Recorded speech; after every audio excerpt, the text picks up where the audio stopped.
এই মাত্র পাওয়া খবর, ত্রিপুরায় ভয়াবহ বন্যার পরিস্থিতি হওয়ার কারণে হঠাৎ করেই ভাত খুলে দিয়েছে ভারত। এর ফলে বাংলাদেশের ফেনী, নোয়াখালী ও চট্টগ্রাম সহ বিভিন্ন স্থান পানির নিচে তলিয়ে গেছে।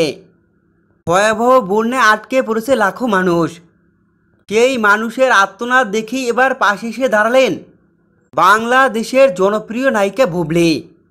নিজের হাতেই ত্রাণ বিতরণ করে দিলেন সমস্ত বানবাসী মানুষদের। বিস্তারিত সম্পূর্ণ জানতে হলে ভিডিওটি না টেনে দেখতে থাকুন শেষ পর্যন্ত। এবার ফারাক্কা কিংবা তিস্তা নয়, খুলে দেওয়া হয়েছে ত্রিপুরা রাজ্যের ডম্বুর হাইড্রো ইলেকট্রিক বাঁধ। ত্রিপুরায় ভয়াবহ বন্যা দেখা দেওয়ায় বাঁধ ছেড়ে দিয়েছেন ভারত।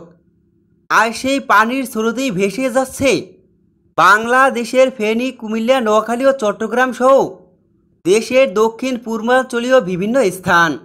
ভয়াবহ বন্যার কারণে মানবিক বিপর্যয় নেমে এসেছে। ভারত পানি ছেড়ে দেওয়ায় করোনাকালে ভয়াবহ বন্যার কবলে পড়েছে লাখো মানুষ। পানি বন্দী হয়ে পড়েছে সবাই।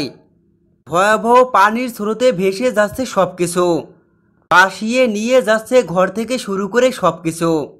আসবাবপত্র সবই ভাসছে পানির স্রোতে। দেখা যায় পানির স্রোত ভয়াবহ অবস্থা বিরাজ করায় মানুষকেও ভাসিয়ে নিয়ে যাচ্ছে পানির স্রোতে। অনাহারে দিন কাটাচ্ছে সবাই।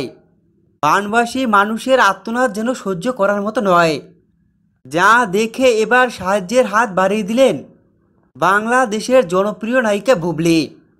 সমস্ত বানবাসী মানুষের পাশে দাঁড়ানোর ঘোষণা দিলেন বুবলী। তার ফেসবুকে একটি স্ট্যাটাস দিয়ে জানান বানবাসী সমস্ত মানুষের পাশে দাঁড়াবেন তিনি। বানবাসী মানুষের কষ্ট যেন সহ্য করতে পারছে না বুবলী। বুবলী বলেন, আমি কিছুতেই পারছি না এই বানবাসী মানুষের কষ্ট দেখতে। এটা একদম সহ্য করার মতো নয়। বন্যায় পানি বন্দী হওয়া সমস্ত মানুষদের আসবাবপত্র থেকে শুরু করে ঘরবাড়ি সবই যেন নিমিষের মধ্যে পানির সাথে মিলে যাচ্ছে। ভেসে যাচ্ছে সব কিছু পানির স্রোতে, যা একদমই সহ্য করার মতো নয়। বুবলী এও জানান তিনি খুব শিগগিরই একটি টিম তৈরি করে ফেনী, কুমিল্লা, নোয়াখালী ও চট্টগ্রামে সাহায্য করার জন্য সমস্ত সামগ্রী নিয়ে যাবেন। এমনকি নিজেও তাদের সাথে থেকে সমস্ত বানবাসী মানুষদের হাতে নিজেই ত্রাণ সামগ্রী তুলে দিবেন। এ সবই ফেসবুক স্ট্যাটাসে জানান বুবলী।